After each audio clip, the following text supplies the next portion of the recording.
Hello everyone, I'm going to walk you through some steps of creating an avatar. Of course, there's lots of ways to do this, but I'm going to show you the way that I think is easiest. So I've created a little worksheet here for you. You're going to copy a celebrity photo and follow the steps. And I'm going to suggest or ask that you make two versions of this photo so that you have them both to reference. The first thing you're going to do is you're going to start using your shape tool. And I want you to try to start with creating a shape that's the whole shape of the celebrity head.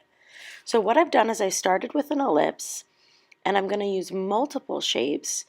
I'm using my direct selection tool to edit the handlebars and the curves of the shapes.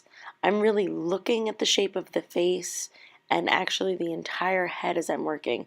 So here I'm going all the way back to what I think is the back of Beyonce's head.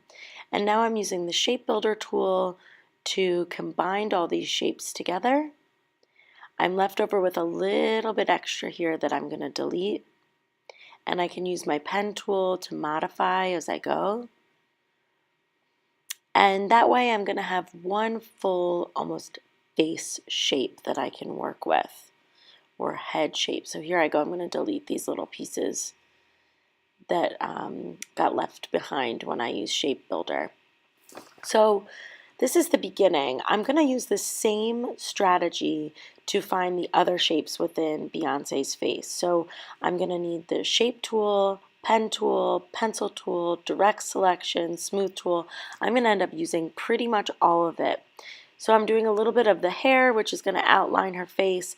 And I want to show you with the pen tool, you want to make sure you have a shape.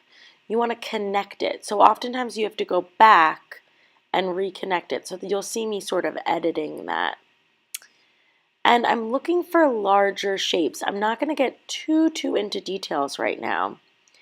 A shape for her neck, and it's fine if it overlaps because I can put the face over top.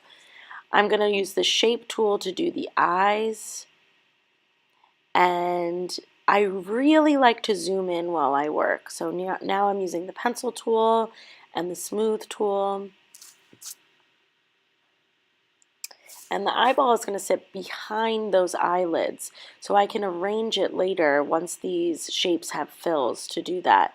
I can even make shapes out of the shadows that I see. So under the nose right there, that's a shadow. So I'm going to use that shadow as a shape as I work.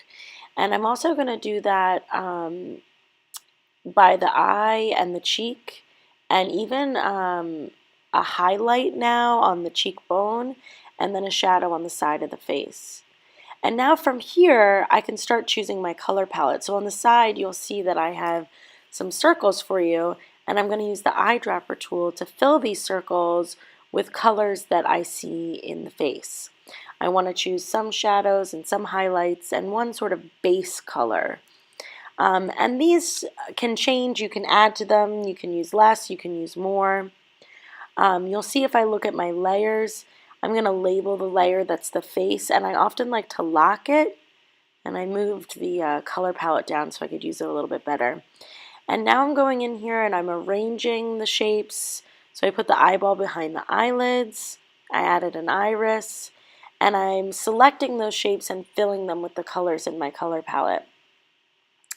I'm also on and off again, clicking that main face on and off so I can see what's underneath it, which is the photo, and I can also see what it looks like with it on. And eventually what I'll do is I probably will stop looking at the photo underneath and use the photo that's to the right of it as a reference, and so that's why we have both there.